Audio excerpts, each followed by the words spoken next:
this episode of the movie review, Adventurous Ones, we're taking a trip back to the 90s, the late 90s, as they're in 2000s, as we're checking out the original story of Anakin Skywalker and how he became from a slave to the legendary Darth Vader.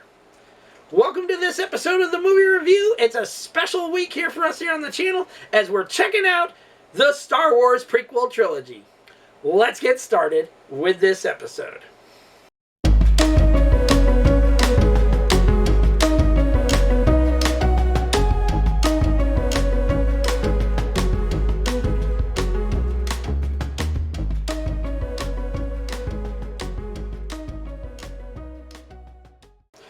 Welcome back, Adventurous Ones, for a new episode of the movie review. I'm your host, as always, the master of all multiverses, and the reason why they've turned into absolute and total shitfest.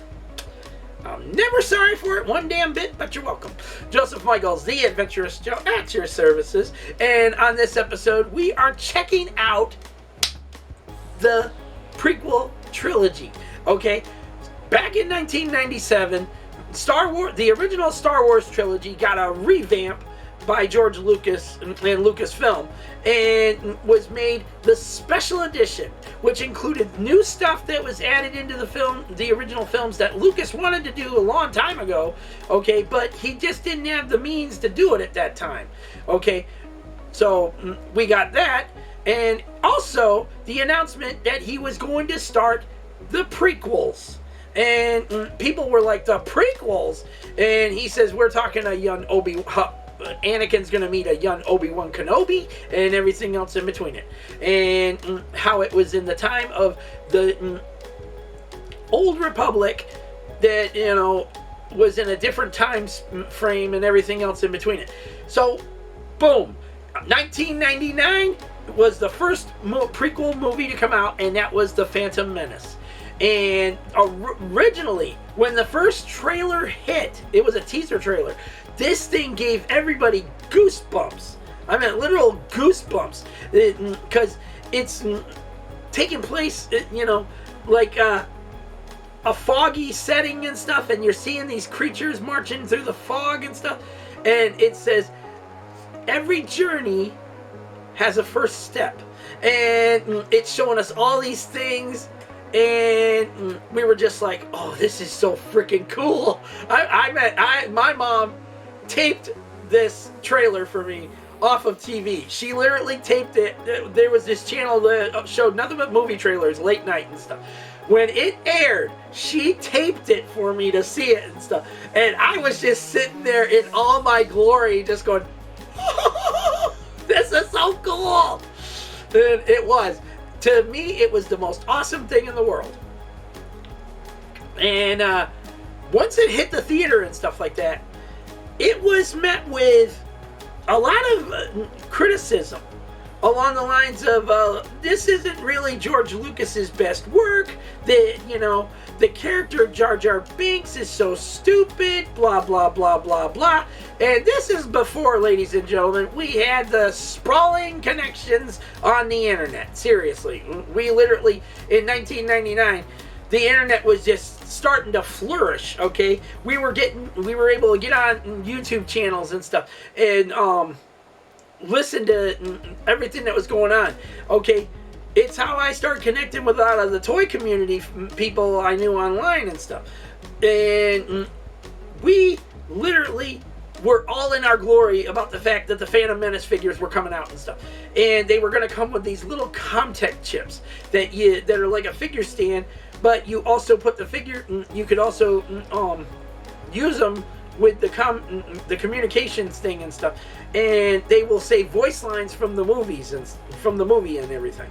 And they even did ones for the original trilogy later on and stuff, and so on and so forth. The Star Wars franchise was flourishing at this point. We literally were back in the theater. We had a movie back in the theaters. That movie nearly made Oscars at the Oscars and stuff like that. It almost won a few Oscars and stuff. The one thing it did win an award for was the Phantom Menace's theme, Duel of the Fates. That freaking music to this day just gets everyone pumped to, they want to hear it the minute they hear it. And you just wanted to grab that lightsaber all of a sudden and just start dueling it out. Yeah, it was awesome. That whole fight scene with Obi-Wan, Maul, and Qui-Gon Jinn was freaking off the hook. And the one thing that friends of mine at the time when we seen it, while I was still living down in Florida and everything.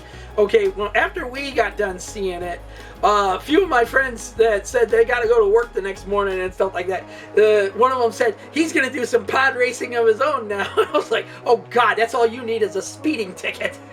It's like, I was like, oh boy. So yeah, good job, George Lucas. You've inspired the Fast and the Furious before it was Fast and Furious. Anyways, the movie's ending left us all wondering what's coming next. Anakin is now going to be taught by Obi-Wan Kenobi to the ways of the Jedi and stuff, because Qui-Gon was going to teach him, and he thought Obi-Wan was ready to face the Jedi trials and stuff and become a Jedi Knight himself, and no longer a Padawan learner and stuff. Alright, well, that's not how that works, because Maul kills Qui-Gon. Obi-Wan cuts Maul in half, and we already know Maul returns in the not Attack of the Clones, the Clone Wars series. But more on that in a bit. Because now, after its ending, the Phantom Menace ended and stuff, there was all sorts of rumors about who was going to be in Attack of the Clones. The episode 2, before it was even titled Attack of the Clones, there was all sorts of rumors. Sarah Michelle Gellar was going to be in it. They were going to have, what's his name, David Boreanaz in it and stuff like that. There was all sorts of rumors flying around that these people, certain cast members and stuff like that, were going to be in the next film and stuff. And George Lucas never once came out and squashed any of these rumors. He literally just let it all fly and stuff till the casting was revealed. And the casting consisted of, first time in Star Wars, Hayden Christensen. And he was going to be playing Anakin Skywalker. A lot of people said, what about Jake Lloyd, still being Anakin Skywalker and stuff like that? Well, it's because the Phantom Menace was 10 years ago in the Star Wars timeline and stuff. So now we're jumping ahead 10 years in the Attack of the Clones. And now Anakin is practically a grown man and stuff, a grown-up man and stuff. He might be around, I don't know exactly, maybe around in his early 20s at that point and stuff. I'm not sure. Because he was only like 9 years old when he left Tatooine with Qui-Gon and stuff after being freed as a slave and stuff. Okay, in the Phantom Menace. So in Attack of the Clones, he is now Padawan learner under Obi-Wan Kenobi. And Obi-Wan is even older looking now and stuff. He's got a freaking beard, bushy beard, long hair and everything. And everybody was just like, okay, that's interesting. And it's showing the time frame changed. And Amidala, played by Natalie Portman, is no longer Queen of Naboo. There's a new queen there and stuff, because after what happened with the Phantom Menace, Padme decided to get more into politics than she did to stay as the queen anymore and stuff. So she never ran for a re-election and anything, even though many said that they wanted her to stay queen and everything. She didn't want it. Okay, she wanted to be more involved in the political aspects of the Senate and stuff. She wanted to be able to have Naboo's voice heard through someone that's been through the experiences they went through in the Phantom Menace and stuff. So, we jump forward 10 years later in Attack of the Clones. Attack of the Clones is basically, this is the other thing too, just like the Phantom Menace, Attack of the Clones did not have a title when the first trailer hit. When the first teaser trailer came out and stuff, it was playing the strangest thing in the world too. It was playing that theme from Return of the Jedi, over the Pit of Carkoon battle, the Battle of the Pit of Carkoon and stuff. Okay, escaping Jabba's sail barge and all that stuff. Okay, it started the first teaser for it went dun, dun, dun, dun. And it was just showing clips from here to there, to there, to there, to there. You know, different things that were taking place in it. And then it culminated into a showdown showing lightsabers clashing with Anakin and Count Dooku fighting. And that's how the first teaser ended. And everybody's just like, whoa, whoa, whoa. And when the second trailer came out, it really gave out a lot of freaking shit that didn't need to be given out right away. But it also gave us the title Attack of the Clones. And everybody was just like, okay, what the hell is Attack of the Clones? Are they saying there's cloning in this? And that's when people forgot that in Star Wars A New Hope, the Clone Wars was talked about. And this movie is the reason the Clone Wars begin. Because Count Dooku is forming, along with the Separatist army and stuff, they form their own alliance, they form a giant army of their own and stuff. So, in order to combat this, they're trying to think it. The Camino, the planet Camino, was secretly involving a clone army for the Republic. And the Republic didn't even know what was going on because a Jedi Master named Sifo Dyas went there to create this clone army. Okay? And under Count Dooku, the whole thing was cultivating and stuff. But Sifo Dyas was killed, and nobody knew about the clone army being ready for deployment and stuff. That the Kaminoans have been cloning the DNA of bounty hunter Jango Fett and so on and so forth. And that's what the other thing about this story too. Jango Fett is the father of Boba Fett. So we're getting the story of his father in this as well. It all culminates into a final showdown on Geonosis where the heroes have to fight the Separatists. The Separatists are trying to get away and get into space, get the hell out of the planet, and, you know, to begin the war and stuff. The clone army is in full force under Yoda, and Yoda is telling them all what needs to be done, how the best part of that whole freaking sequence, by the way, is when the battle droids had the Jedi all surrounded, the surviving Jedi Knights that were there and stuff, okay, to rescue Anakin, Padme, and Obi-Wan. Okay, when they had them surrounded, and Dooku was about to give them the order to, you know, destroy them and stuff, okay, all of a sudden, the gunships come right in there and shit, and the music kicks into high gear, and next thing you know, the clone army is in full force, just blasting the droids, bam, bam, bam, bam, bam, you know, like, Boo! The clone army is also how we get our stormtroopers. They are known as clone troopers at this point, and during the Clone Wars they're known as clone troopers. But in the Clone Wars series, they actually get their own identities and stuff like that. They went from being just, oh, you're clone number 1, clone number 2, or whatever. No, they started getting their own identities. Like, one was named Captain Rex, one was named Cody, one was this, one was that, you know, and so on and so forth. They started getting their own identities, their own names to them and stuff. And that's what was so good about the Clone Wars and stuff. We learned something that took place and why Anakin Skywalker started to turn to the dark side. Okay? There was dark side tendencies there all along, and they were just hidden thanks to Obi-Wan. Okay? He was keeping him under control. Padme was keeping him under control. But Palpatine, that mother crooker, he's been pulling the strings since Phantom Menace. He made sure Chancellor Valorum got kicked out, and he was made the new Supreme Chancellor. Then in Attack of the Clones, he was running everything, you know, blah, blah, blah.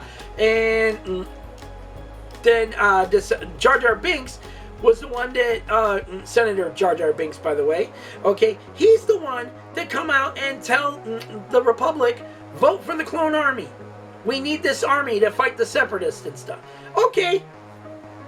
He fell right into the trap of what Dooku and Palpatine had planned. Now, Palpatine, nobody knew it at the time, but it was secretly hinted at right at the end of The Phantom Menace that he was Darth Sidious. So it was like, we're meeting this Darth Sidious character now throughout the movies and the Clone Wars TV show and stuff. Revenge of the Sith is where it all comes to an end. Okay.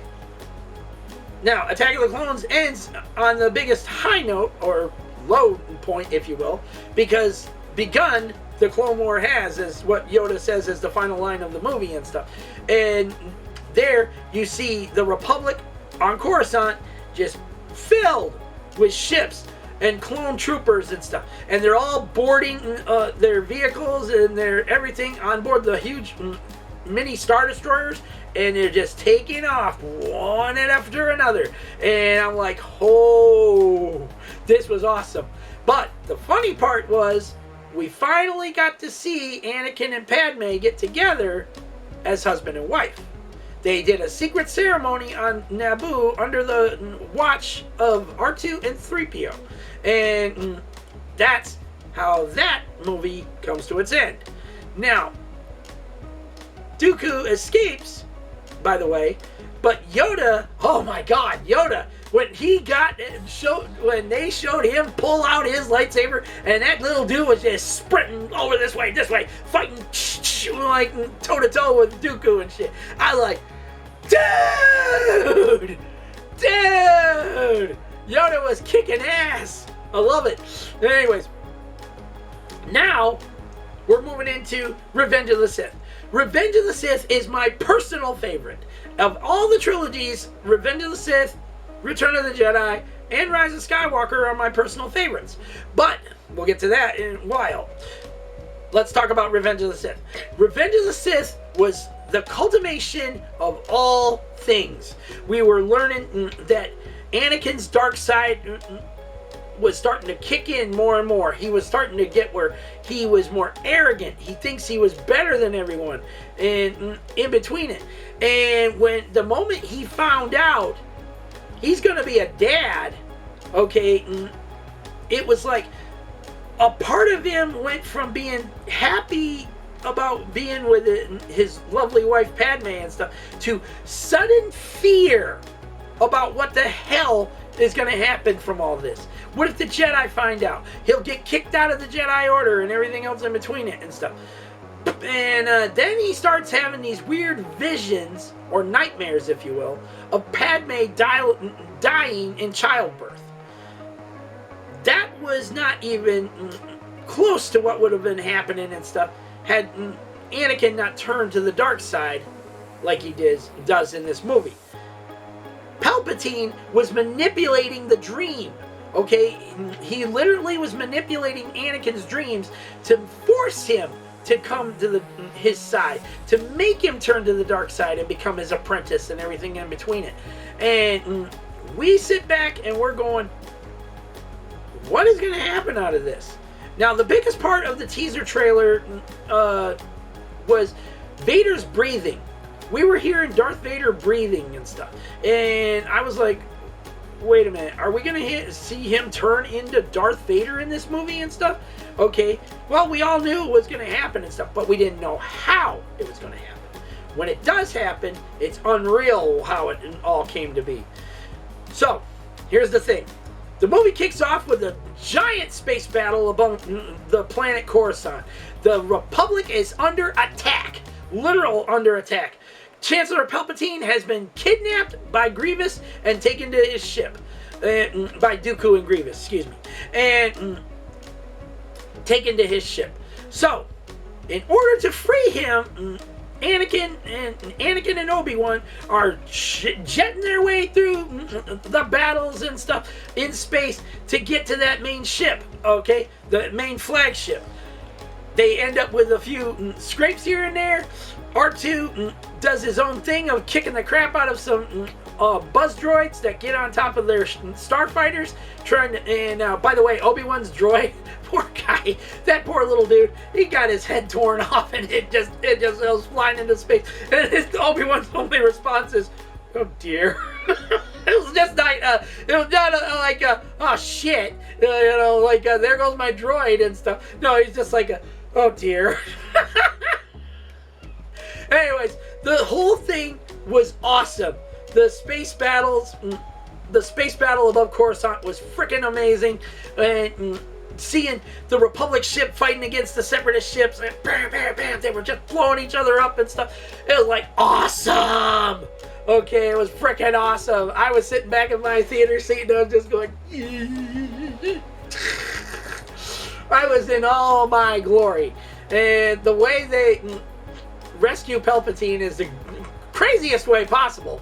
But they actually used Grievous's flagship to freaking crash onto Coruscant with it, because the damn thing got hit by the last blast from one of the Star Destroyers, the Republic destroyers, and BAM! That ship got, okay, that's it, we're going down! So, Anakin, Obi-Wan, R2, and Palpatine freaking get the controls, and R2's literally trying to help Anakin and Obi-Wan fly the damn thing down. It was just freaking awesome. And that's when they return. They made sure the Windu is meeting with Yoda, and they meet with Palpatine to let him know that they're glad to hear he's safe and sound and shit, and all this other stuff. Okay, that's when Anakin finds out Padme's pregnant, and that they're gonna have a baby, and they think it's just one child. They don't know it's twins. They just know it's one child at this point. Okay, don't know if it's a boy or a girl. Alright. Padme and him are making their plans to, find a way to do this in secret. Take the child back to Naboo and everything in between it. Okay. But at the same time, Anakin is like going from happiness to fear. Okay, and that's the one thing in the dark side of the Force that you're not supposed to have, okay, that leads you to the dark side of the Force, is fear, anger, hatred, okay? All those things culminate to bring you to the dark side of the Force. And Palpatine was secretly manipulating the dreams Anakin was having, the visions he was having. And when Anakin goes to Yoda to try and ask him about these, what he should do about these dreams, Yoda tells him to train himself to let go of everything he fears to lose. Okay? And Anakin, you think, okay, Anakin's gonna do this. He's gonna forget the dreams and stuff and say, it's not gonna happen. I'm not gonna lose Padme. We're not gonna lose our child and everything in between it. But nope. Palpatine is right there digging his claws into Anakin again. And telling him that, there was a way to save Padme from dying in childbirth and stuff. Which was all a lie. Okay? Which was a literal lie. He was just manipulating Anakin to the point that he'll turn on the Jedi Order and join his side and stuff. Well, that plan of his started to fall apart once Anakin and Obi-Wan had their heart-to-heart and stuff. And Obi-Wan was telling him, that I know you're upset about the Jedi Council and stuff, and the fact that you're not a master and stuff, but to be patient, your day will come and stuff like that. Okay, and it was like it was starting to sink into Anakin's head. Okay, it was literally starting to sink in. But Palpatine, he was just manipulating, and till the point that Anakin found out finally he's the Sith Lord they've been after and shit, and he's got him at like his lightsaber literally to his throat and stuff, and Palpatine's just like, hey, I can help save Padme, okay? I can help you keep her alive and stuff like that. And Anakin takes his lightsaber, puts it away, and he says, I'm going to turn you over to the Jedi Council, and they'll deal with you. And he says, you do what you must. Okay, that was his way of manipulating Anakin even further. Just saying, go ahead, turn me in, and see what happens. And, well, we see what happens. Because once Windu finds out from Anakin that Chancellor Palpatine is Darth Sidious, Mace Windu, not having enough trust in Anakin the way he's been acting lately and stuff, just tells him to wait here. Wait at the Jedi Council till we return. Alright? He does it. He waits. But then all of a sudden he's just got it in his head that I need to do this. And it's like Padme could feel it going on with him too and stuff. And like almost like she's trying to tell him don't do anything stupid and stuff like that. And he's thinking, I've got to do this. Okay, I got to do this. Okay. He does it. And it gets Mace Windu hand gone. And officially turns Anakin to the dark side. And Anakin gets crowned by, or dubbed, if you will, by Sidious and calls him Darth Vader. Okay, so from there, the Jedi Order is being terminated. Literally. Anakin takes his whole troop of clone troopers and stuff. They're on Coruscant with him. Marches into the Jedi Temple and just executes everyone. Literally starts executing everyone. And that includes the younglings, as they call the children there that are training, that aren't old enough to become Jedi yet and stuff. And it's just unbelievable crap that's happening. The Jedi Temple is on fire and stuff. Bail Organa gets in there to see what's going on and stuff. And the clone troopers tell him he needs to leave and stuff. All of a sudden, they're getting attacked by a youngling and stuff. A youngling Jedi or Padawan, okay? And, by the way, the Padawan that gets shot and killed, okay, was played by George Lucas's son. Alright? And, he freaking fights off the clone troopers, like that, and Bail's just watching all this stuff happen, and then he sees the kid just get gunned down by the clone troopers, and he says, no! And just literally jumps in his speeder to get the hell out of there as fast as possible and stuff. And the clone troopers are just like, let him go. Let him go. He ain't our problem right now. Back inside. Kill old Jedi. Okay. Once everything comes to a head, the Order 66 is laid down. The clone troopers across the galaxy that are with all these Jedi fighting in the Clone Wars still suddenly turn on everybody and start killing their Jedi general or whoever. And it was just like, what the hell just happened here? And then Utapau, where Obi-Wan finally took down Grievous and shit, he's confronted by his own former friend, Cody. Clone Commander Cody literally shoots him down off of a freaking rock, off of a rock wall and shit, and you think Obi-Wan just plummeted to his death. Nope, he landed in the water and stuff below and stuff.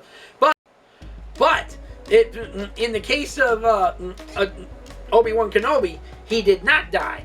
But they were searching for him because they had little drones searching the area down below and stuff where he fell, and trying to find out if he was still alive or not.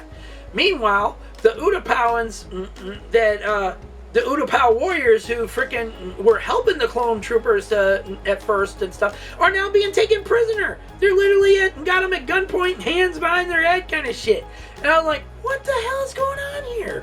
It was like, all of a sudden, we went from being the Republic, and to the Empire. And that's what happens in the freaking Republic Senate. It goes from the Republic Senate to the Imperial Senate. And I says, oh my God, we're seeing the rise of the Empire right here and now. Okay, well, in this case also, Anakin rushes over to tell Padme that what happened at the Jedi Temple. They tried to kill the Chancellor and so on and so forth. and he says, I won't lose you, and stuff like that. And he says that I won't be gone long. And that's when he heads off to Mustafar, where the separatist leaders that are still alive have been hiding out. So it's a lava-based planet and everything. Okay, he heads over there to take care of them and stuff.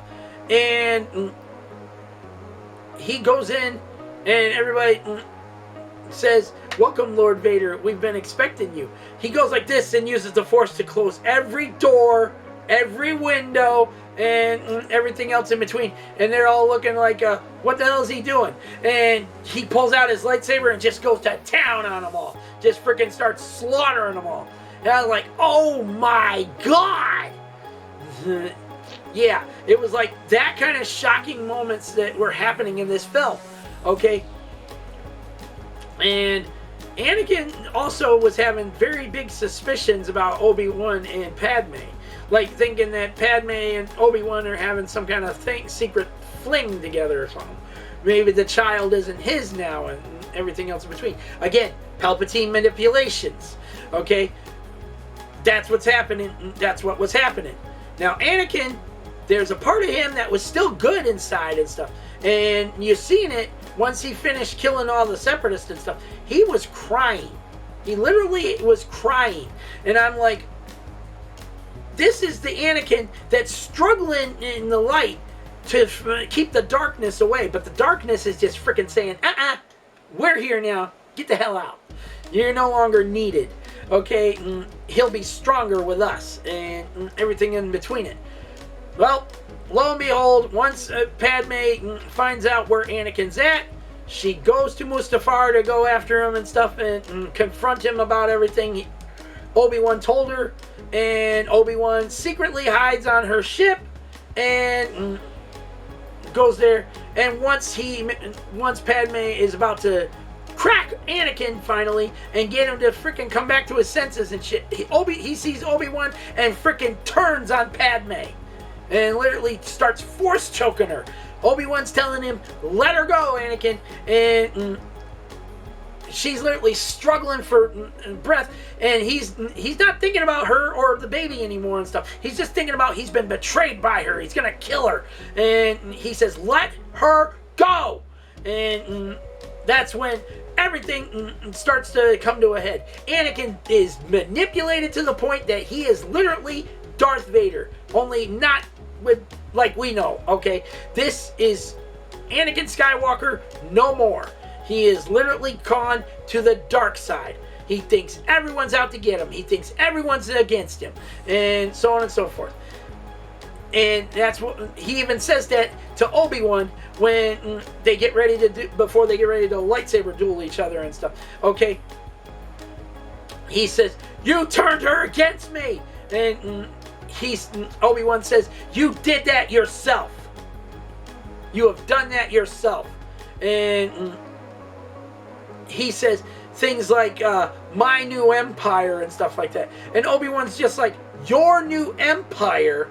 What the hell's wrong with you? You know? And he says, Anakin, my allegiance has always been to the Republic, to democracy. And he says, if you're not with me, then you're against me. And he says, I will do it, I must. And Anakin says, you will try. Next thing you know, they're just clashing lightsabers together and shit. They're freaking going at it, trying to kill one another. And Obi-Wan's even forgetting at this point, you know, he's trying to save Anakin. He's trying to save the person he says he loves, as his brother, his friend. Okay, and instead, he's letting his rage take over, and he's freaking just going at it with Anakin over and over again, to the point that they end up in the lava. Yeah, literally, in the lava. They were on a platform fighting above the lava and shit. And it's floating and stuff. Anakin, Obi-Wan gets off stays on the platform and stuff. And Anakin comes zooming up on this little droid he jumped on, this little lava carrying droid and stuff. Zooms up on him and stuff. And you could hear the Duel of the Fates going, but at the same time it's going dun, dun, dun, dun, dun, dun, dun, dun, dun. I was like loving this shit. And Obi-Wan's just stands there at the ready. Anakin comes right up to him and says, "This is the end for you, my master." And I was like, "Oh, dude! They're literally he's literally going to want to kill him now." It's just that kind of way now. Yep, that's how it was. They literally were fighting one another tooth and nail to the end. To the whole high ground meme, if you will. Because Anakin and Obi-Wan clash. Obi-Wan jumps off the platform thing and jumps onto the ground. And he's up on the freaking hilltop like area or whatever, stoop or whatever you want to call it. Okay, and he says, "It's over, Anakin. I have the high ground." And Anakin says, "You underestimate my power." And he tried to tell him, "Don't try it." Okay, and he tried it, and he sliced Anakin, and just like that, he sliced off both his legs, and he took his arm. And I was like, yep. That was it. Anakin was done. He was laying there. He's literally laying there, and he was screaming in pain and shit because the lava started burning him at the stumps of his legs and shit. And he reaches, and Anakin reaches up his head and says, "I hate you!" And it was just like, oh wow, heartbreaking. This shit was heartbreaking.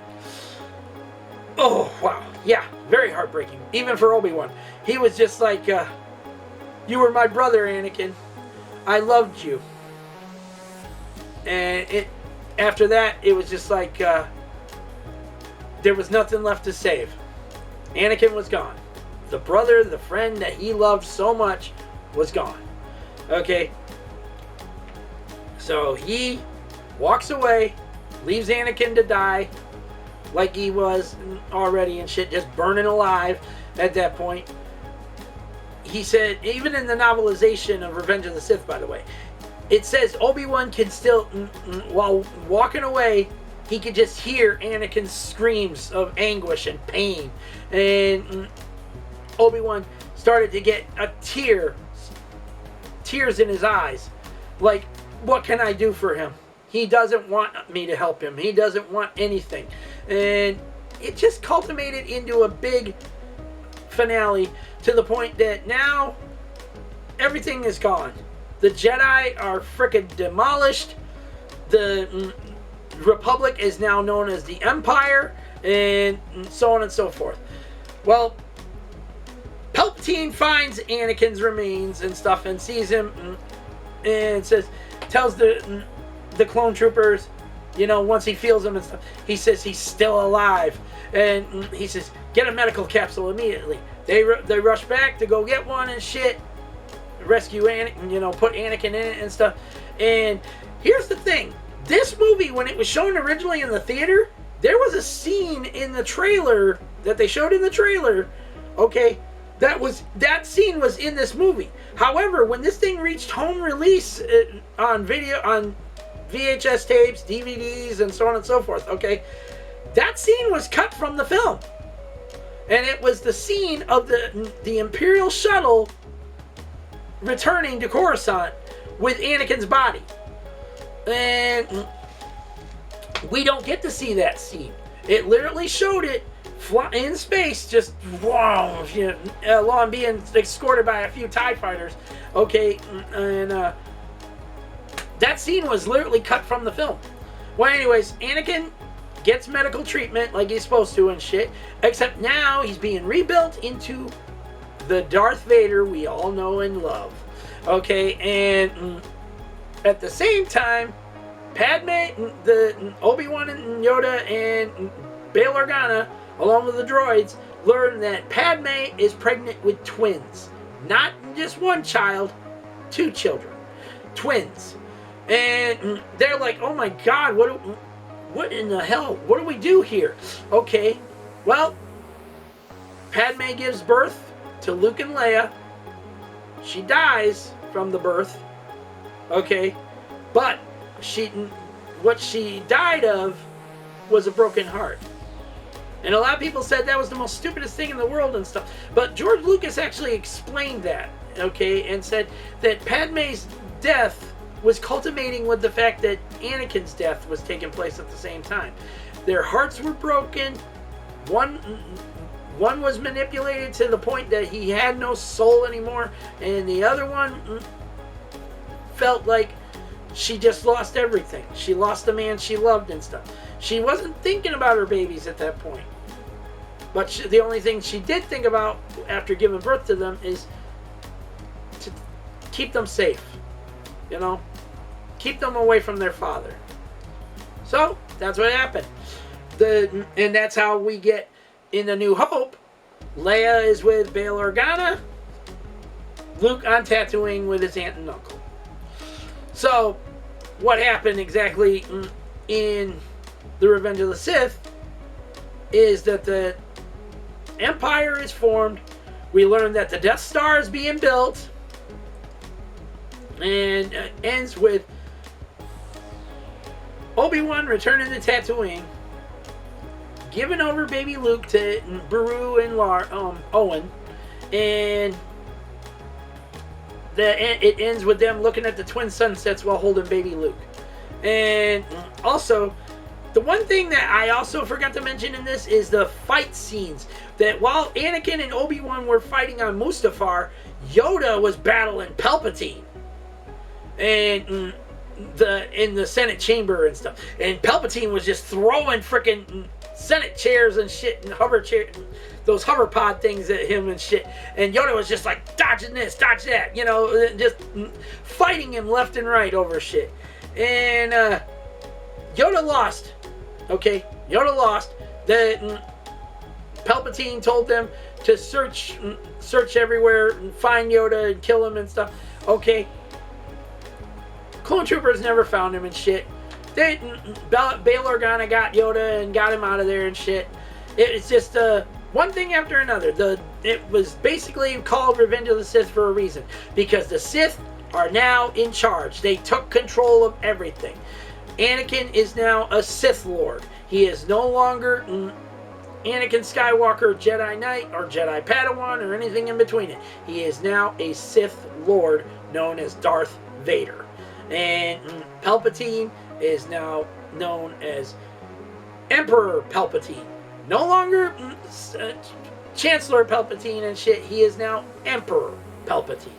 And the Empire is formed. The Clone Trooper army is starting to be secretly dissolved at this point after Revenge of the Sith. Because we get stormtroopers who are just normal people, not clones, and so on and so forth. Now, the reason why I love Revenge of the Sith the most is because of all the action, the storytelling, the freaking amazing stuff going on in it. There's so much going on in this movie that I will love this movie forever. It will always be my favorite. Even if it's heartbreaking to see Padme die again and stuff, it's terrible. But at the same time, it's always going to be my personal favorite. Anyways, let's hear your thoughts down in the comment section down below, Adventurous Ones. Which of these three is actually your personal favorite? Or is all three your personal favorites to watch? Let's hear those thoughts down in the comment section down below. Don't forget to like this video, subscribe to the channel, leave your comments, and hit that bell notification so you don't miss on anything we got coming up on this channel in 2026. There's always going to be more on the way. You never know what's going to be on the channel unless you hit the bell and set it to all. And if you want to be a part of our end of the month giveaway, you still got time. There's 2 days left. 2 days left. Today is 27th. Tomorrow is the 28th. You got till tomorrow, midnight, Eastern Standard Time, to get your entries in. If you want to be a part of it and win your chance at a $10 gift card of your choice, then just head over to that video right now. Follow the 3 rules of it. Enter the hashtag Road to 1K, and you are set to go. So until the next one, Adventurous Ones, until we reach that galaxy far, far away review, peace out. May the force be with all of you. And every last one of y'all have a safe, lovely, and beautiful week out there. Take care of yourselves, your family, your friends, your pets, loved ones in general. And be smart out there, people. Don't do stupid shit. And do not listen to stupid idiots either that are going to get you badly hurt. Or even worse, 6 feet in the ground forever, alright? People like to manipulate things. You've seen that's a prime example in this prequel trilogy. Okay? So, use your heads. Get home safely to the people that love and care about you the most, alright? And every single chance you have, because there are no more second chances in life anymore. We live in very unsafe times. So use the chances you got while you got them and make them count. And let those people in your life know how much you love and care for them in return. Until then, take care. God bless to all of you out there. Please, remain safe. We'll see you all later.